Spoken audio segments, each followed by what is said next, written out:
estivestes aqui, bem maior que o meu clamor. É o plano que tu tens pra mim, bem maior que a minha dor. É o peso de tua glória em mim. Quero enxergar teus planos invisíveis.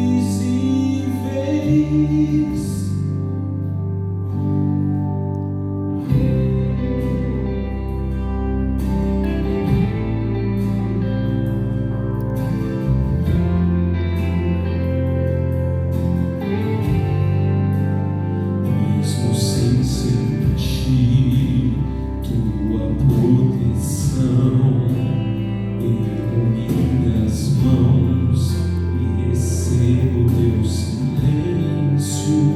Tudo que eu fiz foi pra merecer bênçãos de tuas mãos, mas agora não mais vejo. Mesmo querendo entender as razões, eu sei, sempre estivestes aqui, bem maior que o meu clamor.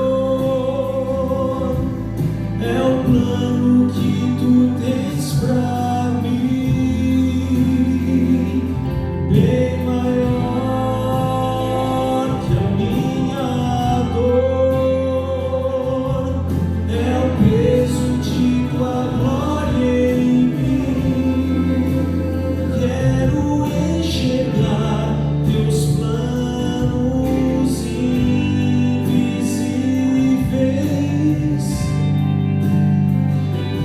bem maior.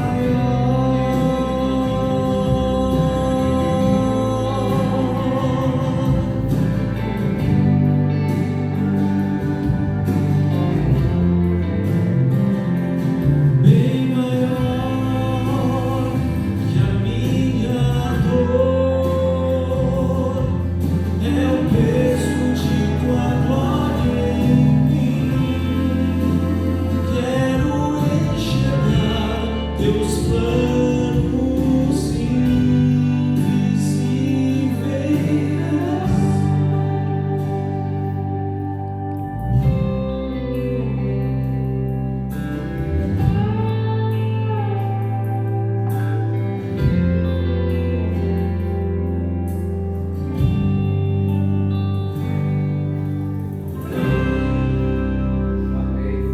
Oremos.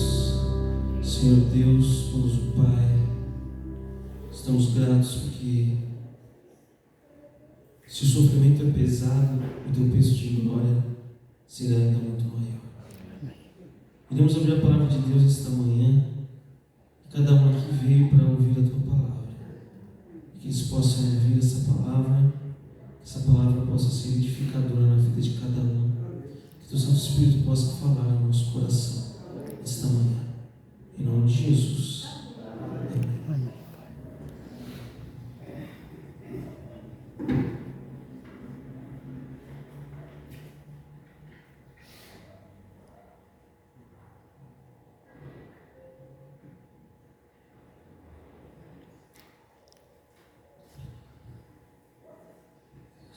Minha voz está um pouco ruim hoje, mas graças a Deus nós estamos conseguindo aqui.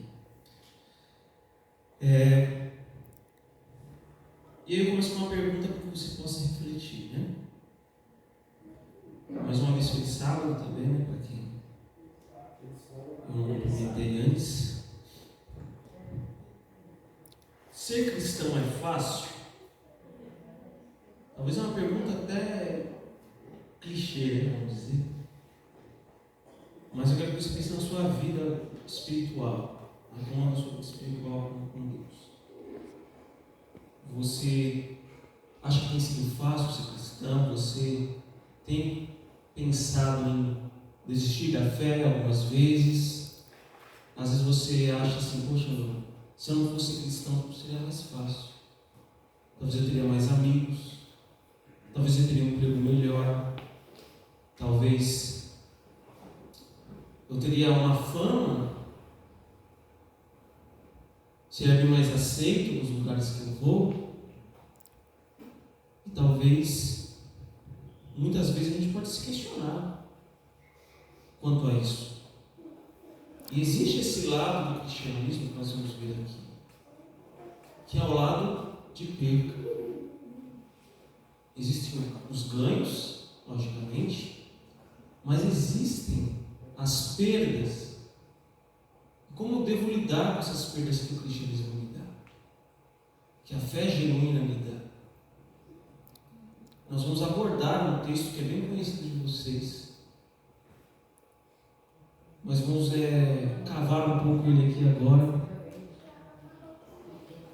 e retirarmos dele as lições. Para você que está pensando em desistir da fé, por alguma dificuldade ou problema que você enfrenta, por decepções até com o próprio Deus, de repente você pediu alguma coisa para Ele, você queria do seu jeito, e não foi do seu jeito, você perdeu grandes amigos, a partir do momento que você disse sim para Jesus, ou a partir do momento, pelo menos, que eles souberam que você era cristão.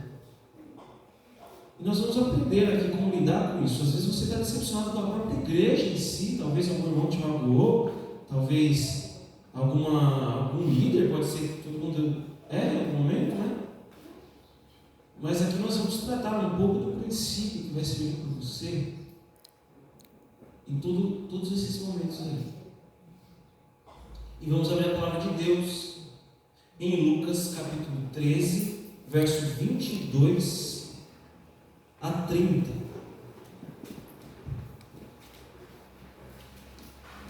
O Evangelho de Lucas fica ali bem conhecido, né? Vou falar, vai que alguém precisa se encontrar melhor aí. Depois de Marcos e antes de João. Tá bom? É Lucas capítulo 13. Vamos ler do verso 22 até o verso 30. Vocês já vão ver pelo título aí que é um sermão, é uma mensagem delicada. Então vamos a partir do verso 22, eu creio que todos encontraram aí. Amém? Amém. Amém. Jesus foi pelas cidades e povoados, ensinando ao longo do caminho, em direção a Jerusalém. Alguém lhe perguntou: Senhor, só alguns poucos serão salvos? Ele respondeu: Esforcem-se para entrar pela porta estreita, pois muitos tentarão entrar, mas não conseguirão. Quando o dono da casa tiver trancado a porta, será tarde demais. Vocês ficaram do lado de fora, batendo e pedindo: Senhor, abra a porta para nós. Mas ele responderá: Não os conheço, nem sei de onde são. Então vocês dirão: Nós comemos e bebemos com o Senhor. O Senhor ensinou nas nossas ruas. E ele responderá: Não os conheço, nem sei de onde são. Parafraseando, nunca nem vi. Afastem-se de mim, todos vocês que praticam o mal. Verso 28. Haverá choro e ranger de dentes, pois verão Abraão, Isaque e Jacó e todos os profetas no reino de Deus. Mas vocês todos serão lançados fora, e verão pessoas de toda a parte do leste e do oeste, do norte e do sul, para ocupar os seus lugares à mesa no reino de Deus. E prestem atenção: alguns últimos serão os primeiros, e alguns primeiros serão os últimos. Então, analisando esse texto aqui, como o texto ele começa, né? Primeiro o texto ele começa falando sobre a atividade que Jesus estava exercendo naquele momento, né? Ele foi pelas cidades e povoados, ensinando ao longo do caminho em direção a Jerusalém. Jerusalém seria o lugar onde Jesus morreria. E aqui Jesus então toca num tema muito complicado, que é o tema do caminho para a salvação. E aí começa com uma pergunta: Senhor, só alguns poucos serão salvos? Mas por que essa pergunta? Qual era o pensamento por trás daquela época que foi escrito esse texto? O pensamento predominante da mentalidade dos judeus é que a salvação era só para eles. Eles iam ter o Messias, então quem era judeu poderia ser salvo. Embora até dentro do judaísmo tinha os grupos aí dos pobres, das viúvas que eram discriminados, né? Pelos próprios líderes religiosos. Mas gentil não tinha nem esse. Por isso, com esse pensamento enraizado nesta pessoa que perguntou para Jesus aqui, é o pensamento exclusivista. Salvação só para judeu.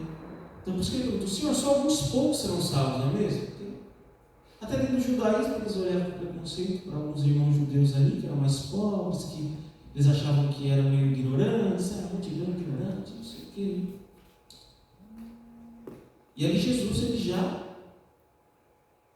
responde essa pergunta com um verbo aqui bem interessante: esforcem-se. Uma ordem.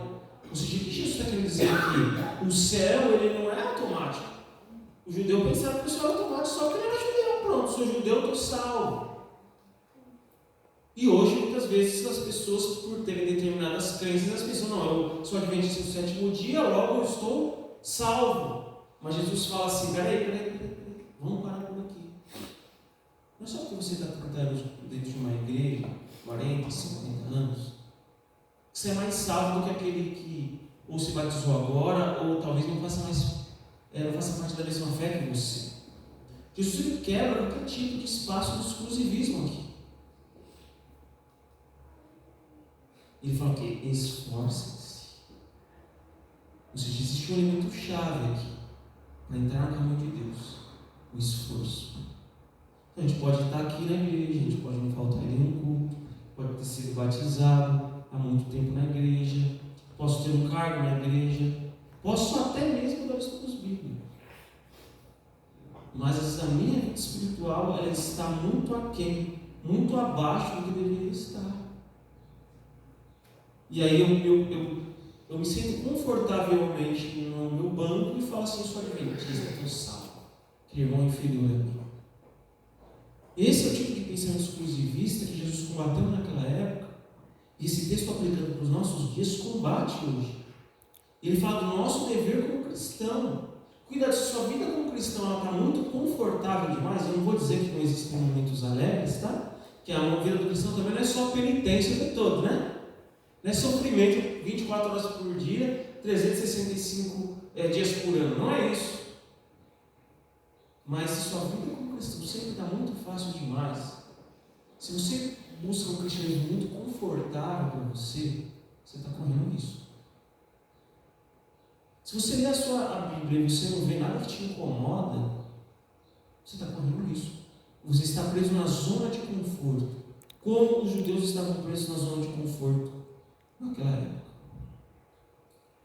Então aqui diz assim: esforça-se, né? E eu gosto muito do significado das palavras, né? A Bíblia ela foi escrita em uma linguagem original e muitas vezes no processo de tradução do texto bíblico se perde algumas coisas. Que quando a gente olha para o texto original, a gente vê que, nossa, isso é muito profundo. É quando você vai, você pega uma coisa saudável, um legume, você faz tanta coisa com ele, cozinha e frita, não sei o que, e perde todas as vitaminas, né? E às vezes no processo de tradução do texto bíblico, às vezes se perde um pouco, não? Isso não compromete a Bíblia e a sua verdade, de forma alguma. Mas às vezes o processo de tradução, a língua portuguesa, ela é diferente da língua original. E aqui a palavra esforça-se, ela no original grego está agonizomai. A palavra agonizomai do grego, ela já faz você lembrar de alguma palavra, não faz você lembrar? Agonizar, agonia. E exatamente isso. Essa palavra, ela significa agonia. Ou seja, nós cristãos precisamos agonizar muitas vezes. Agonizar como? Agonizar enfrentando as perseguições que nos fazem por ser cristãos. Mas também agonizar principalmente na nossa luta contra a nossa carne. Porque nós temos pecados que muitas vezes nós estamos lutando contra e a gente está confortável no pecado. A gente não está agonizando. Sabe quando a pessoa vai para a academia lá e tem que levantar o peso para ganhar músculo? Ela agoniza, ela sua, é desconfortável. Mas tem gente que fala, só salvo pela graça mesmo e tal, não sei o quê. Deixa esse pecado aqui, Jesus dá um jeito depois. Mas existe justamente esse esforço que a gratidão pela graça de Cristo requer de nós. Somos salvos pela graça. Mas em resposta a essa graça, temos uma luta travada todos os dias. E essa luta não é contra a carne e o sangue. Essa luta é contra o diabo, as suas estratégias e a nossa carne, que é o pecado. Então, em algum momento, você vai ter agonia, porque você fala, eu tenho esse erro aqui, eu preciso vencer isso aqui. E isso é agonia, porque eu gosto do pecado. Eu gosto do erro. De início parece gostoso, mas depois você vai ver que o gosto não é muito bem aquilo que você pensava. A palavra também esforça-se, agonizomai. A palavra agonizomai, ela também é usada quando se retrata em combate. Quando fala de combates, de guerra. Ou seja, você tem que guerrear. No céu não vai entrar gente que não guerreia. E a maior guerra que eu tenho que enfrentar é contra eu mesmo. Todos os dias. A minha carne está dando, o diabo, através da minha carne ali, está dando sugestão para eu cometer algum tipo de pecado. O nosso ponto fraco. E a gente vai lá e cai. A fé, ela custa amigos, ela custa familiares, ela custa likes nas redes sociais, ela custa seguidores, ela custa perda de dinheiro e ela custa prazeres momentâneos. Custou para os cristãos daquela época, custou para o próprio Jesus, que veio morrer por nós. Custou para os discípulos, custou para aquelas pessoas que, Martinho Lutero, aquelas pessoas, os mártires na Reforma Protestante. Eu estou lendo um livro Grande Conflito pela segunda vez, mas que livro maravilhoso. Ali você vê que a fé cristã, o que ela pode custar? Ela pode custar a sua vida.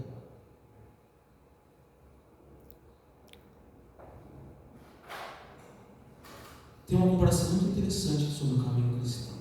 Quer dizer assim, que o compara a um atalho de uma montanha que sobe para o pico. Então, o pico que eu mais conheço é o pico do Jaraguá. Um pouco longe daqui já, Talvez você já deve conhecer. Nem foi de vista, mas deve ter ido lá também. E eu vi a comparação com o Monte Everest. Eu estava vendo uma notícia essa semana, se não me engano, de pessoas que, apesar das mortes que acontecem no Monte Everest toda vez, tem as pessoas que gostam de escalar, gostam do perigoso. E aqui, a fé cristã, o caminho cristão, ele é uma montanha, ele é uma subida. E quando nós vamos alcançar esse pico? O pico, ele será alcançado quando Jesus voltar, porque é quando seremos transformados completamente. Mas Jesus, ele nos quer ver como? Subindo. Então, na caminhada cristã, alguns acreditam nisso, que é possível alcançar a perfeição nessa vida. Isso não é Bíblia. Isso não tem amparo nas Sagradas Escrituras. Mas o que acontece é que nós precisamos estar subindo. A gente não pode parar e a gente não pode voltar para trás. A gente para quando a gente está estagnado na nossa vida espiritual e a gente está aí, morno, A gente volta para trás quando a gente desiste da fé. Quando a gente volta a praticar coisas que a gente aprendeu a fazer errado. A gente sai do mundo, tem gente que nasceu na igreja, mas quem nasceu na igreja também tem suas lutas. E a gente regride para trás. É isso que Jesus não quer. Jesus quer ver você andando. Se não chegou no pico, não vai chegar. Mas ele está vendo você subir. Ele está vendo você se esforçar. Ele vai julgar cada um conforme cada um pode dar. Ele sabe. Ele sabe que cada um pode dar. Ele sabe se você está fazendo o corpo mole ou não. Ele sabe. Coisa que eu talvez não vou poder observar em você. Porque eu sou um ser humano. Eu não conheço o seu coração. E além dessa ilustração de que o caminho é uma subida, a Bíblia ela traz a ilustração de que o caminho é estreito. O caminho envolve perda, mas é interessante que existe o caminho estreito, como Jesus está falando aqui, e o caminho largo, certo? Qual envolve perda?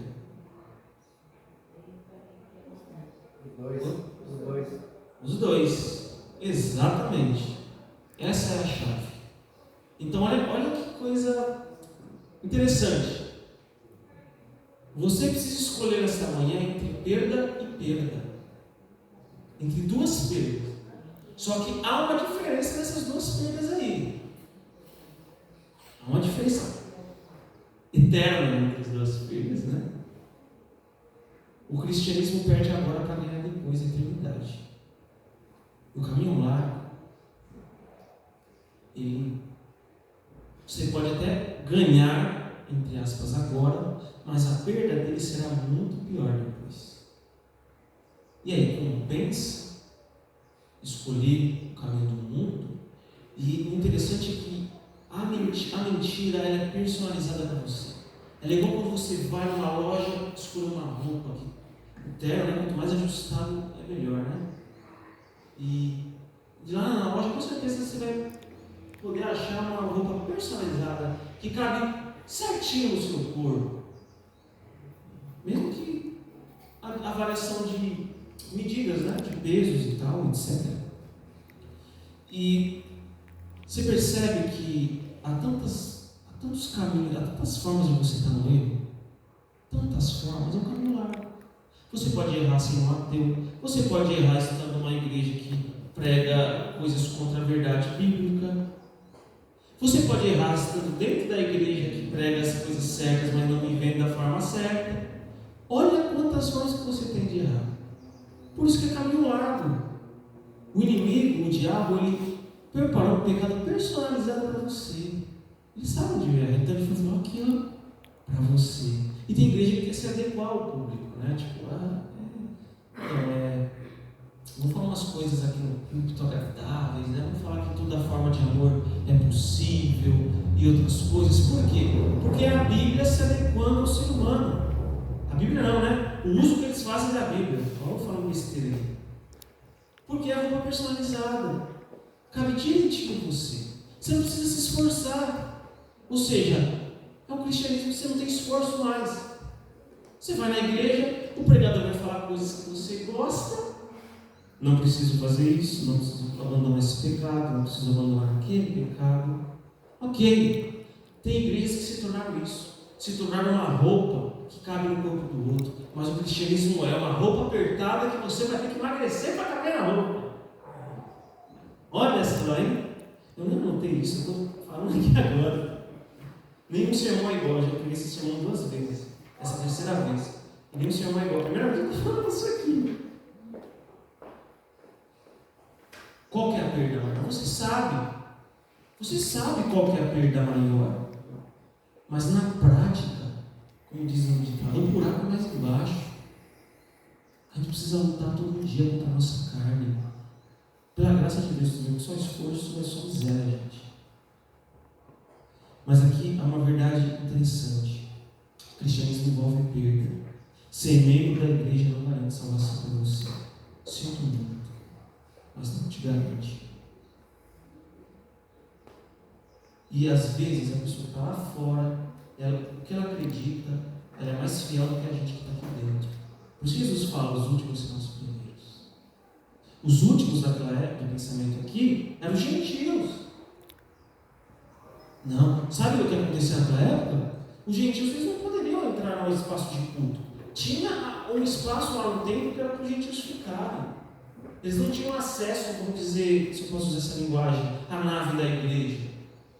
Isso é um exclusivismo. Tanto que foi o maior escândalo para os judeus. O apóstolo Paulo ia pregar para os gentios, Pedro ia pregar para os gentios, Pedro ia lá visitar Cornélio. Tamanho era o exclusivismo. Então a gente tem que tomar cuidado quando a gente olha as pessoas da outra denominação. Toma muito cuidado. É claro, a gente precisa alertar sobre os equívocos, mas cuidado a falar, a não se sentir muito superior. Cuidado, porque você pode ser pego de surpresa. E é aqui que os judeus eles foram pegos, porque o evangelho foi para quem? Os gentios. Continuaram os judeus levando a palavra de Deus e se convertendo. Mas muitos daqueles que eles consideravam inferiores foram salvos e eles não.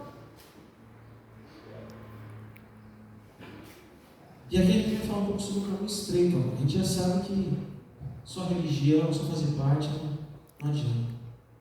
Mas vamos falar um pouco mais sobre esse caminho estreito. Se você for passar por um caminho muito estreito mesmo, se você tiver carregando um monte de coisa, você vai passar nele? Vai passar? Está cheio de bagagem, caminho estreito.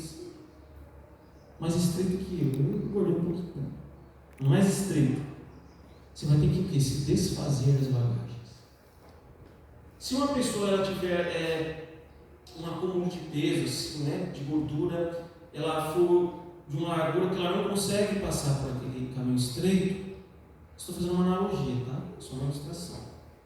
Ela vai precisar emagrecer para passar por aquele caminho, não é? Precisa emagrecer. Então, o caminho do cristão, existe uma ilustração interessante até, que a gente pode usar aqui. Às vezes, nosso cristianismo é o seguinte: é como uma senhora obesa, que ela está com os pacotes voltando do shopping, e ela precisa abrir a porta. Só que ela está tão cheia de pacote que se ela for colocar a mão na maçaneta, algum pacote pode cair e quebrar.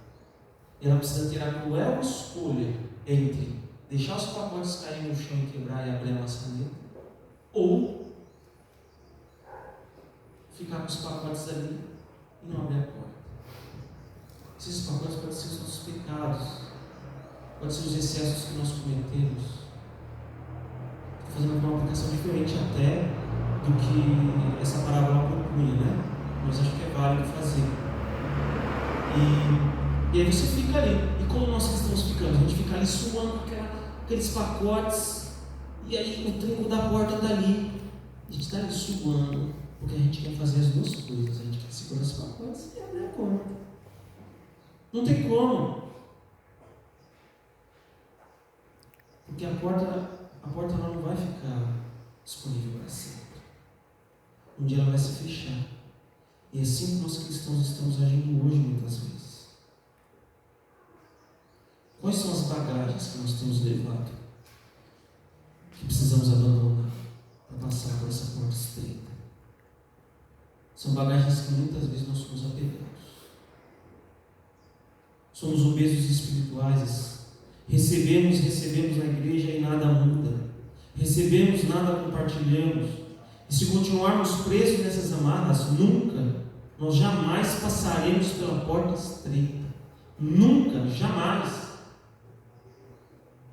Porque todo dia eu preciso deixar um pouco do meu eu passado para trás. Todo dia. O diabo vem com sugestões na minha cabeça, dizendo: Paulo, faça isso que é uma delícia. Todo dia você recebe sugestões do diabo na sua cabeça que dizer que não, está mentindo. Está mentindo. O pastor da igreja recebe sugestões de pecado. Mas aí tem que lutar com Cristo. E a gente vai dizer da chave disso depois. Essa mensagem não era confortável naquela época. E também não é confortável para hoje. Porque hoje se prega um Jesus diluído. Sabe o que é uma coisa diluída? Coisa que dilui na água, comprimido que dilui, né? Dilui, se desfaz. Já viu o tanque? O tanque que você coloca ali, né? Um pozinho. Quem não sabe fazer, tá mais fácil que fazer ele hoje, hein? Um tanguinho ali, mexe. Aquilo é doce. Engraçado que a mãe ainda colocava açúcar naquilo.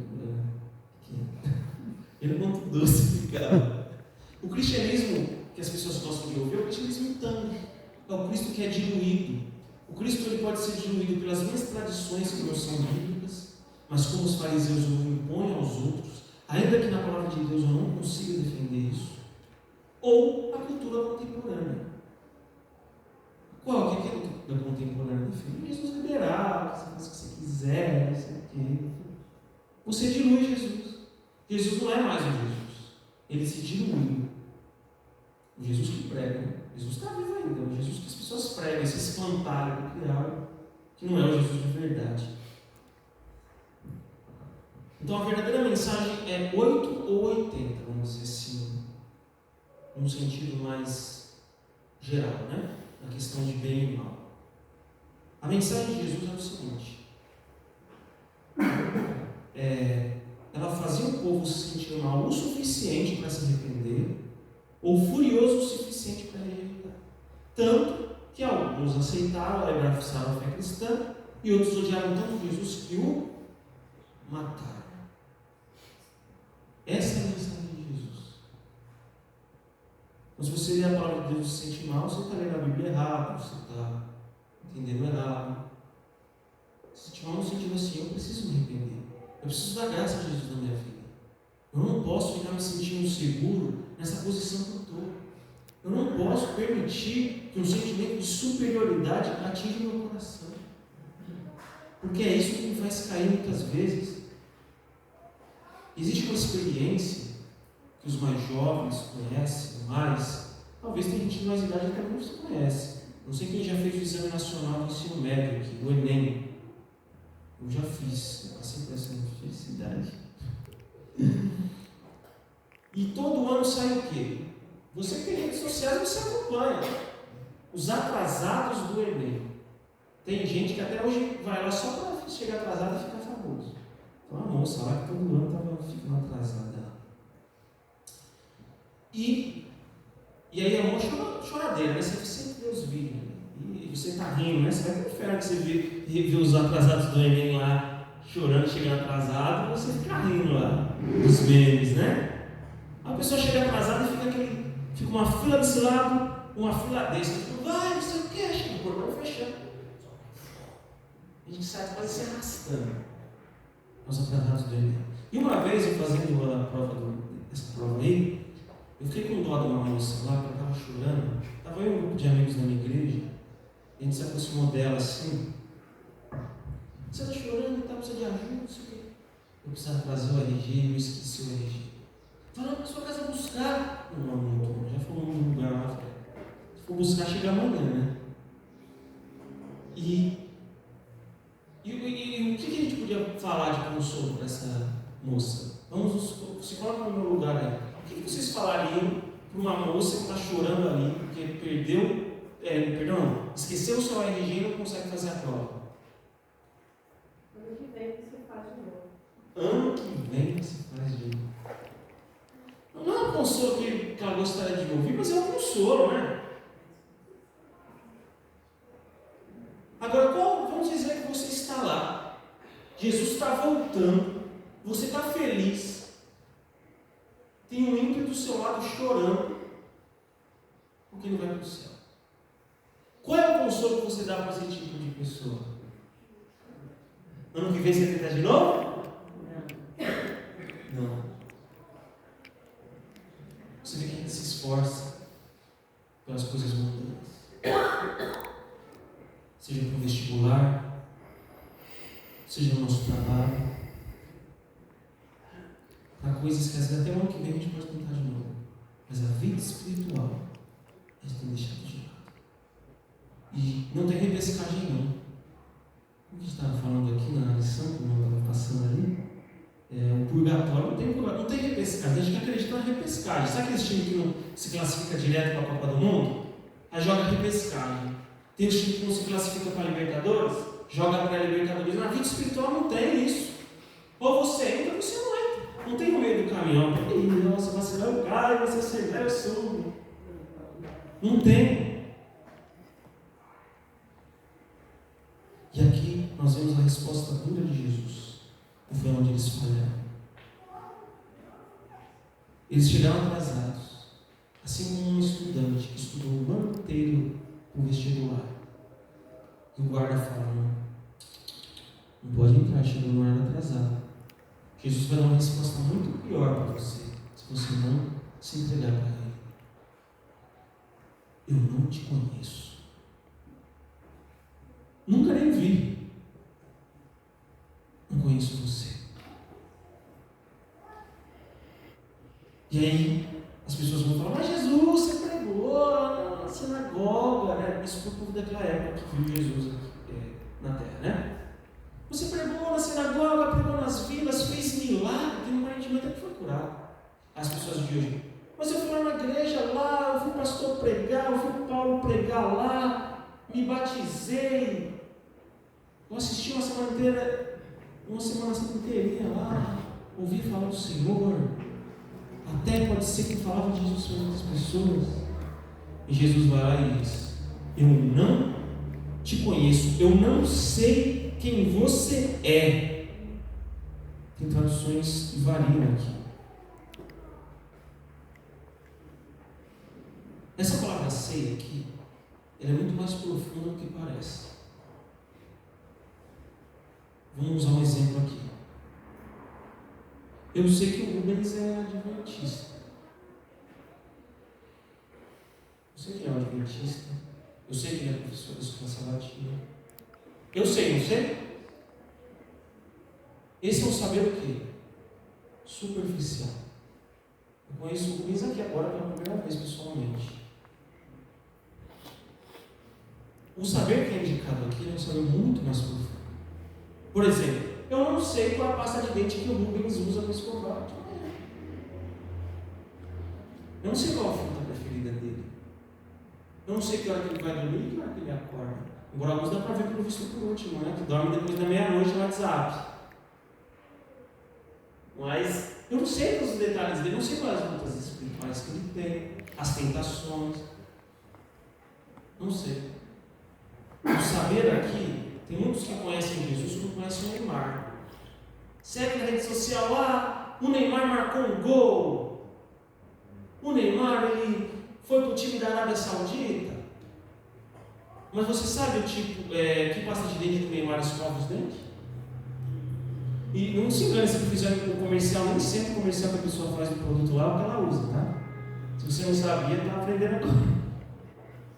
A gente quer conhecer Jesus como a gente conhece o Neymar. Nossa, Jesus morreu na cruz. Jesus é o Salvador. Jesus vai voltar. Mas eu não tenho relacionamento com Ele. Eu não sei o que Ele gosta e o que Ele não gosta. Eu não sei o que Ele gosta e o que Ele não gosta de mim. Eu não converso com Ele. Eu não tenho tempo para Ele. Eu deixo as sobras para Ele. Porque nós, seres humanos, a gente comete o seguinte erro. E eu já me peguei algumas vezes cometendo esse erro. Se a gente acorda atrasado, a gente desconta primeiro da onda, do tempo com Deus. Porque tem que chegar atrasado no trabalho, não sei o que lá. Nem lê a Bíblia, se lê um verso correndo ali e sai fora. E como diz, Jesus é pedra angular, a gente tem colocado ele como pedra de esquina. Que as sobras do nosso tempo. Mas o que ele vai dizer para nós? Eu não conheço vocês. Vocês nunca falaram comigo. Você nunca leu a palavra de Deus para saber a minha vontade. Logo, eu não conheço você. Afastem-se de mim, vocês que praticam o mal. Verso 27. E quais são as consequências aqui no verso 28? Choro e ranger de dentes. É uma expressão usada pelos judeus na época, indicando um intenso sofrimento. Eu tentei buscar alguma frase paralela nos dias de hoje, mas não encontrei. Quando alguém está sofrendo demais, o que vocês usam como palavra? Terreno? Está passando terreno? Não sei. Ainda mais com essa juventude aí, sempre mudando as palavras. Eu sou jovem ainda, né? Já estou me sentindo velho. Já tem mais gente mais nova do que eu, né? Mas é um intenso sofrimento. Lá na cultura hebraica, se uma pessoa está passando por um intenso sofrimento, é usado ele estar no choro e ranger de dentes. Então é melhor sofrer. Na área da saúde é assim, eu estou passando aqui. Na área da saúde não é assim, ou você sofre para se adaptar agora a uma alimentação melhor, né? Para você ter mais vida, mais qualidade de vida e tal. Ou você vai sofrer o quê? Na cama ou de uma UTI depois. A vida espiritual não é diferente. Ou você sofre lutando contra o seu eu carnal agora, ou você vai ter um sofrimento que nem o judeu consegue explicar que sofrimento que é. O sofrimento de perder o céu. Você vai ver Abraão, Isaac e Jacó lá. Você vai ver amigos da sua igreja lá. E você não vai estar. Sabe aquele lugar que todo mundo foi e se divertiu e você não foi? Multiplica isso por infinitas vezes. Perdendo a eternidade. E aqui, no final, Jesus de novo quebra esse exclusivismo, né? Ele fala no verso 29, e virão pessoas de toda parte, do leste e do oeste, do norte e do sul, para ocupar seus lugares à mesa do reino de Deus. Olha só que grave isso aqui. Pessoas de toda parte, gentios de todos os países e nacionalidades. Vai ter católico no céu? Vai ter. Vai ter batista? Vai ter. Vai ter adventista também? Vai ter. Mas pode ser que aquele irmão ali que você está se achando superior a ele esteja lá no céu no seu lugar e você não vai estar. Você ficou perdendo tanto tempo achando que você é superior a ele, e você perde o céu. É exatamente isso que Jesus está dizendo aqui. Ele quer a salvação, ela não é currículo, irmão. Não é quantas pessoas você se batizou, não. Não é quantas pessoas que você deu estudo bíblico. Não é quantos cultos que você foi na igreja. A salvação, primeiramente, não é pela graça de Deus. Primeiramente isso. E ela não é assim, ela indifere de posição, status social, etnia. Aqui, quando a gente vai, não é um processo seletivo para emprego, não. Quanto mais você tiver curso superior e pós-graduação, mais você está apto com uma vaga de emprego. A salvação não é assim. É quanto mais você quebra você. Quanto mais você renuncia ao próprio eu. Isso define. O próprio apóstolo Paulo, eu não estou dizendo que não é para dar estudo bíblico. É para continuar dando estudo bíblico. Se você não faz, faça de alguma forma. Mas o apóstolo Paulo fala que ele tinha que tomar cuidado, porque ele tendo pregado a outros, ele podia ser desqualificado. O apóstolo Paulo dizendo isso. Então, por mais que eu seja importante aqui, tenha algum status nessa terra, isso não vai servir de nada para o reino do céu. De nada. Nada. Você tem um diploma aqui? Vou dizer uma coisa para vocês, é muito importante, tá? Tenha um diploma, tá? Eu incentivo os jovens a estudar, eu estudo. Mas vou dizer alguma coisa, se você se acha melhor que o senhor do seu lado por causa de uma porcaria de um diploma, sabe que o seu diploma vai ser no céu? Não vai servir para o lixo. Tá bom? Porque tem gente que está fazendo o terceiro semestre de direito e trata o outro igual um lixo, porque acha que é melhor que o outro. Porque tem um carrão na garagem lá. Você é pobre, você é o que? Então, é isso. E nesses minutos finais aqui, tem uma história, eu vou contar duas histórias para vocês. Uma é uma história que eu não faço parte, e a outra história que eu faço parte. A primeira história, que ela é curta e simples, é uma história de dois alpinistas que subiram no Monte Everest. E eles morreram. No dia do velório, a gente sempre, quando vai no velório, é muito triste, né? A gente vai no velório. Eu detesto o velório, mas eu vou porque eu preciso refletir também. Porque é melhor a casa de luto do que a casa de festa, né? Então, as coisas escritas na lápide, ali você fica lendo. Eu sempre leio as lápides. Sempre leio, passo ali, fico lendo, vendo a idade de quando a pessoa morreu. Fico refletindo, né? E na lápide de um desses alpinistas estava escrito: morreu subindo. Morreu subindo no Monte Everest. E nas nossas lápides, quando nós morremos, simbolicamente, talvez não vai estar escrito literalmente ali, mas quando as pessoas, o meu desejo para você é que, se a morte não nos alcançar antes de Cristo voltar, as pessoas possam dizer: ele morreu subindo. E aí tem algumas Quais são as bagagens que impedem você de passar pela porta estreita? Pornografia, bebidas alcoólicas, drogas, fornicação, que é a relação fora do casamento, o orgulho, o egoísmo, o amor ao dinheiro. Eu não sei. Eu sei o que pode me impedir. Eu sei o que pode me impedir. E ainda Deus tem que mostrar mais coisas, talvez, porque talvez eu esteja cego.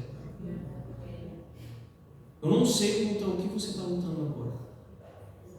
Mas todo aqui está lutando contra alguma coisa. Comigo não é diferente.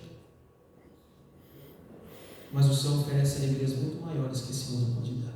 Aquele momento de prazer que você tem, os 5 minutos que você tem após ter uma relação, não, são segundos de prazer após ter uma relação devida fora do casamento, nem se compara, é lixo perante o prazer que a eternidade vai te dar. Aquele prazer que você tem ao aspirar aquela droga que te leva para um outro patamar. O dinheiro, e o dinheiro é bom, quando você ganha dinheiro, dá aquela dopamina, mas o prazer que o dinheiro não dá, que o dinheiro dá, ele é lixo perante o prazer que o reino do céu tem para oferecer. E para a gente saber que a vida cristã não é fácil, talvez assim, se a gente for trazer uma a uma aqui para contar um testemunho, todos têm dificuldades aqui. Eu tive uma dificuldade para arrumar um emprego, porque a maioria das vagas elas vão de sábado e a gente não vai. E aí a conta vencendo, a fatura do cartão de crédito jogando para frente e o emprego não vem. Eu não vou mentir para os irmãos. O diabo me tentou em alguns momentos, agora não tanto, tá? Mas em alguns momentos eu disse, meu, trabalhar de sábado, né? Pode parecer um pouco isso é escândalo, né? Para o adventista pensar assim, né? Quando a gente está fraco, a gente tem cada pensamento doido na nossa cabeça. E a gente fica pensando, nossa, quem guarda o domingo tem a vida mais fácil, né? Eu demorei tanto, né? Eu passei por uma injustiça no lugar que eu trabalhei, fui mandado embora injustamente. Fiquei 2 anos desempregado, fazendo bico aqui, vendendo coisa ali, lá, né? Vivendo da ensinando do trabalho. E aí ele me mandou uma mensagem uma vez dizendo assim, tem esse concurso aqui, você não quer tentar fazer e tal? Fiz o concurso. Até aí nenhuma dificuldade, tá? Passei na prova. E aí começou os negócios a complicar. Em primeiro lugar, porque eu não estava na classificação geral. Tinha que estar o nome de todo mundo que fez a prova. Meu nome não estava. Então eu tive que mandar um e-mail, recorrendo, dizendo meu nome estava lá. E aí fui lá e demorou 2 dias, aí eles consertaram o negócio. Depois os caras me colocaram como cota racial. Os caras colocaram que eu sou negro ou indígena. E vocês olhando aqui para mim, eu não tenho nenhum problema com isso, mas não sou, né? Fazer o quê? Eu vou ter cota racial se eu não. Né? É um debate essa cota racial, que a gente não vai entrar agora, né? Mas eu falei, meu Deus, agora o pessoal vai me acusar de fraude. Porque é crime você falar que tem uma etnia ali, né? Para ter cota racial. Eu mandei e falei, corrija isso aí, por favor, eu sou honesto, não precisa disso não. Eu fiquei com medo, falei, aí a polícia estava esperando lá, a secretária digitou errado, para passar meu nome, eu vou ser preso agora, pronto. Essa não foi a maior dificuldade, mas foi sangrento o negócio. Depois, aí começou a estreitar mais ainda o negócio. Porque até aí não foi muito de fé, né? Foi algo mais ali do momento, né? Do relaxo das pessoas. E aí, eu cheguei no negócio para fazer entrevista. Num lugar lá, para pegar os documentos lá, fazer entrevista, fazer a consulta médica. E as pessoas do meu lado estavam comentando assim, olha, eles vão perguntar se você tem algum problema de saúde. Eu vou dizer que não. Eu vou dizer que não, cara, saudável e tal. E inclusive teve irmãos da igreja que falaram que eu fui ingênuo. Eu não fui ingênuo, não sabia o que eu estava fazendo. Então eu fui lá falando para me glorificar não, tá? Porque tem muitas que usei a mentirinha para me salvar também. Tá? E eu cheguei esperando ali e eu pensei assim, Senhor, eu vou falar a verdade. Porque se isso for teu, tem que ser pela verdade e não pela mentira. Porque o que vem do Senhor, ele não é guiado por princípios tortos, irmãos. Não é. Eu falei, Senhor, eu já menti, o Senhor sabe que eu já menti muito. Mentirinhas pequenas. Mas hoje eu quero fazer diferente. Porque se essa vaga for tua, eu vou dizer a verdade. E o mais engraçado é que irmãos próximos dizendo, você não devia ter feito isso aí não, você devia ter mentido. Você acredita que teve gente da igreja que disse isso para mim? Aí eu conversei com um grande amigo que eu tenho nas redes sociais, né? Tem um canal, inclusive, no YouTube, Davi Caldas. E eu mandei um áudio para ele porque eu fiquei no momento de fraqueza. Falei, a Bíblia está dizendo que não é para mentir. Só que tanta gente está dizendo, a gente fica, porque a maioria, a gente fica meio balançado na maioria, não da igreja. E aí ele falou assim, olha Paulo, às vezes as pessoas querem dar um jeitinho para Deus. Deus fala, faz assim, e a pessoa faz assim. Ele citou um exemplo para mim na história de Abraão, né? E Sara com Agar lá. O plano de Deus era o filho da promessa. O que Abraão fez? Deu um jeitinho lá, um jeitinho brasileiro. Desde a promessa. Teve um cara, aí depois quando ele estava falando isso para mim, me veio outra lembrança de outra história. De quando Abraão ele foi fraco na fé e disse que Sara era a sua irmã. Ele não teve fé em Deus. Infelizmente, mentira se tornou um pecado socialmente aceitável hoje. Mas eu falei a verdade. Aí vocês podem falar, você foi muito recompensado por ter dito a verdade, né? Você fala, você vai ter que ir no seu psiquiatra. Eu trato de depressão, tá? Só para atualizar os irmãos, não tenho vergonha disso. Não tenho vergonha disso. Eu faço tratamento por depressão. Vocês olham para mim, pode ser que não pareça, mas eu faço esse tipo de tratamento. As pessoas não têm vergonha de falar que trata outros problemas de saúde do corpo. Não tem vergonha de ir na academia, tem vergonha de fazer terapia. E aí, eu vou precisar de um laudo, sou psiquiatra, dentro de 15 dias, senão você perde sua vaga. Falei, se esse psiquiatra me achar louco demais, não queria me dar o laudo, vou perder a vaga. E em alguns momentos eu falei, será que eu cometi burrice? Eu estou dizendo para mim que eu fui ingênuo, que eu fui burro, que eu não devia ter feito isso. E aí, essas palavras desse irmão que eu conversei, né, no WhatsApp, meu amigo, me trouxeram muito conforto. Eu estava indo para psiquiatra, para ser atendido por um psiquiatra. E eu falei, não é verdade. Se for de Deus, é pela verdade que eu consigo. Não é pela menor mentira. E eu cheguei lá, o psiquiatra falou, porque eu vi pelo seu andar, eu achei que você é normal. Oh, graças a Deus! Tem gente que convive comigo e acha que eu não sou muito. Até que eu confundi as praças, né? De repente. Aí, cheguei lá, o psiquiatra me avaliou, fui aprovado. Glória a Deus, né? E passei um perrengue ali para pagar, estava sem internet e tal, tudo certo. Voltei para o lugar lá para apresentar os documentos. Apresentei os documentos e falaram, agora você vai ter uma secretaria de educação lá para você escolher a escola, a vaga da escola. Porque assim, conforme a classificação, a minha vaga é para trabalhar na educação como agente de inclusão. Não vou detalhar muito isso agora, não convém. E aí, quanto mais alta a sua posição, mais escola você tem que escolher. Quanto mais baixo, você vai ficando com as sobras. Cheguei lá, posição 21 no concurso. Você nem conseguiu ser. Pela graça de Deus, a gente conseguiu. E aí, a mulher falou, a gente tem essas escolas aqui. Tinha 2 horários. 6h30, a meio-dia e meio. Meio-dia, às 18 horas. Eu não estava conseguindo achar nenhuma escola na hora da manhã. Nenhuma. Eu estava reclamando no horário da tarde por causa do pôr do sol. Poxa, 18 horas, mano. Eu vou tentar escolher o horário da manhã para nem ter esse conflito. Eu falei, então, mas as escolas, eu moro em Pirituba, a vaga é de Itapevi. Você precisa de uma escola perto da estação, Paulo, senão você não vai chegar a tempo. Se você for querer de manhã. Mas não tinha escola de manhã. Não tinha. Aí eu falei, não, vou ter que falar. Vou falar agora. Eu falei, então, por que eu não quero a vaga da tarde? Porque eu guardo sábado. Eu guardo sábado.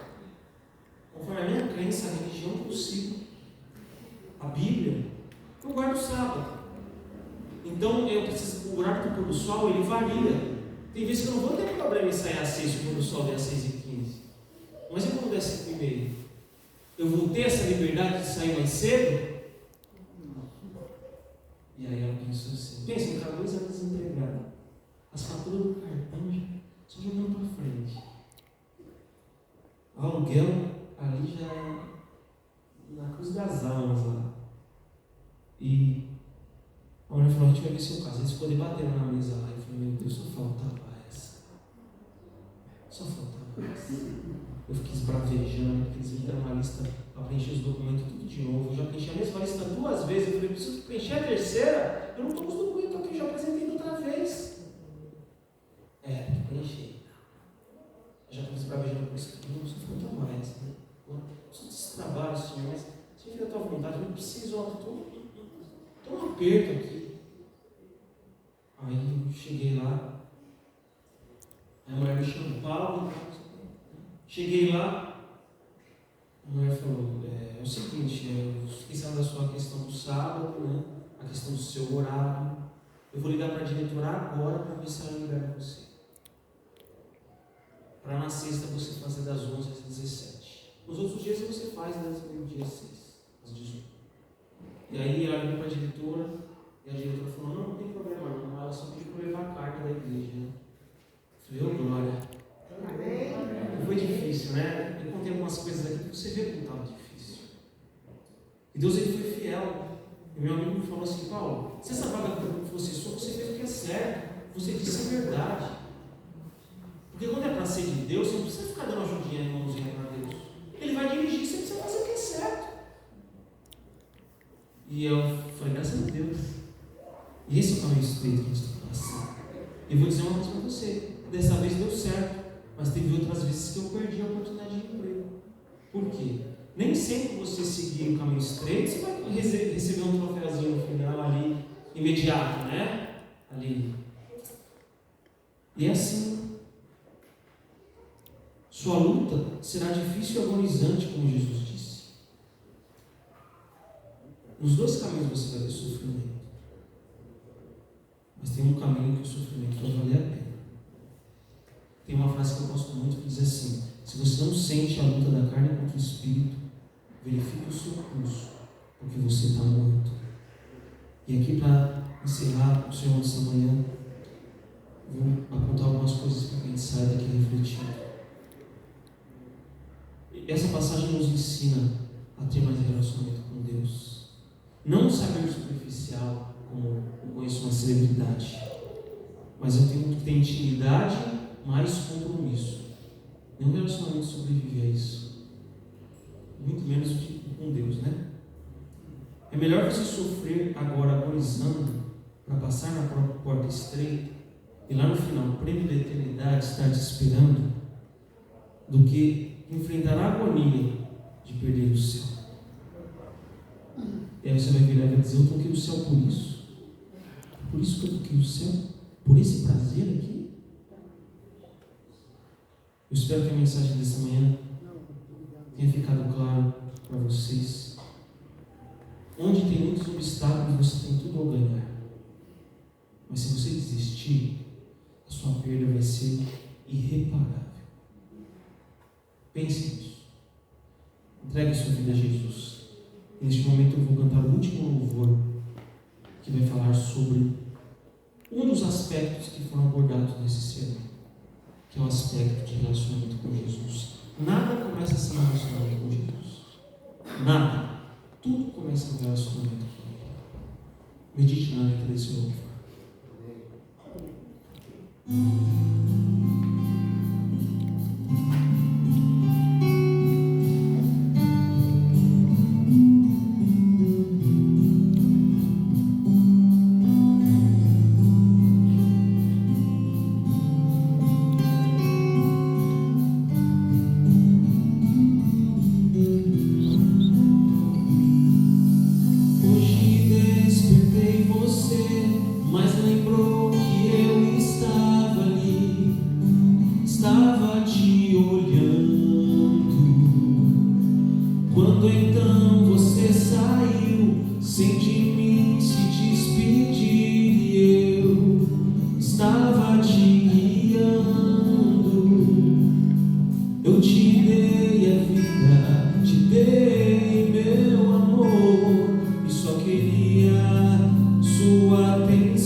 Eu estou aqui a te esperar.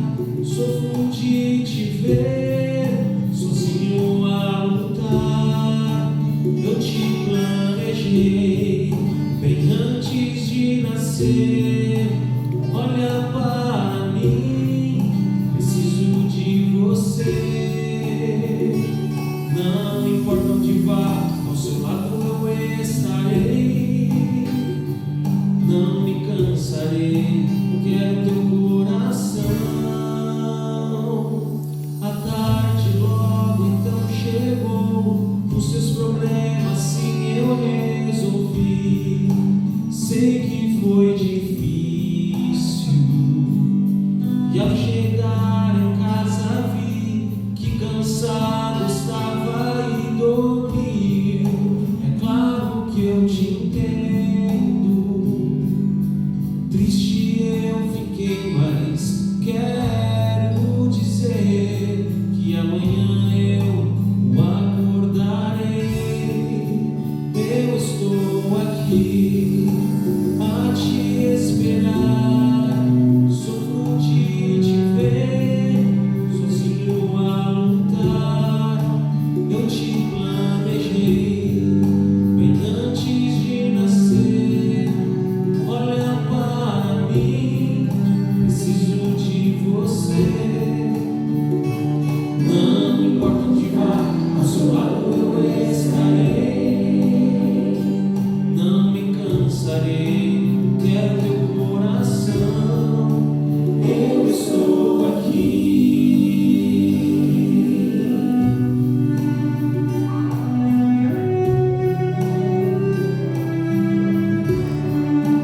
Filho, estou aqui a te esperar. Sofro de te ver sozinho a lutar. Eu te planejei bem antes de nascer. Olha para mim, preciso de você. Meu nome é Jesus.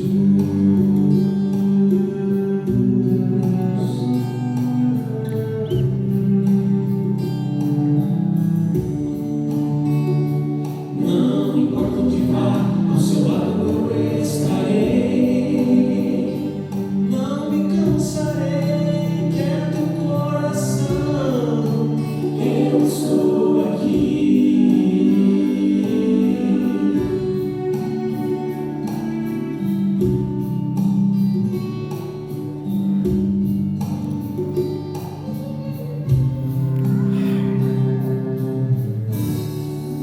Meu nome é Jesus.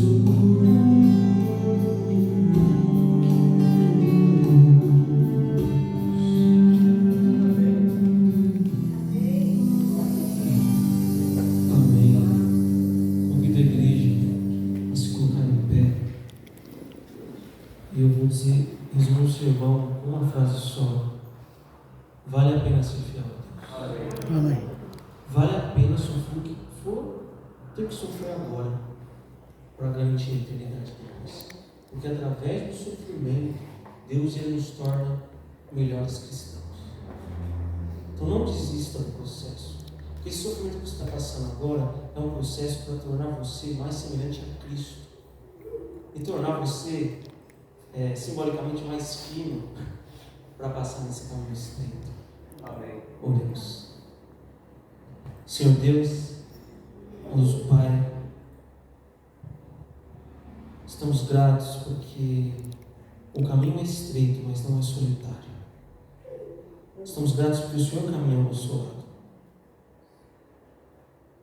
Ainda há excessos em nós que precisamos nos desfazer para passar pelo caminho estreito.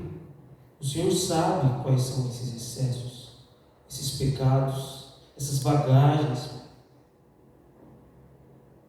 Que o Senhor nos dê forças para amar mais o Senhor do que esses pecados que precisam ser abandonados. Que o Senhor sempre nos faça lembrar do que vale mais a pena. Amém, Pai. Que é sofrer por Ti.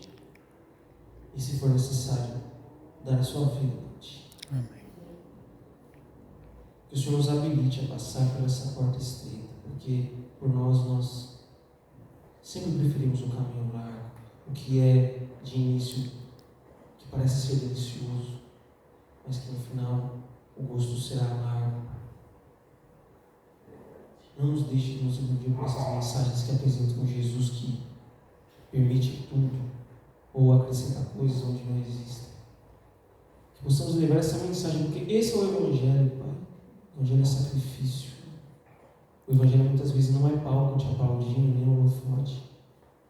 Mas que possamos estar preparados para que, ainda que as pessoas que mais nos amam, que nós mais amamos, nos rejeite, nós possamos manter posição firme ao teu lado. Amém, Pai. Em nome de Jesus. Amém, Senhor. Amém. Deus abençoe.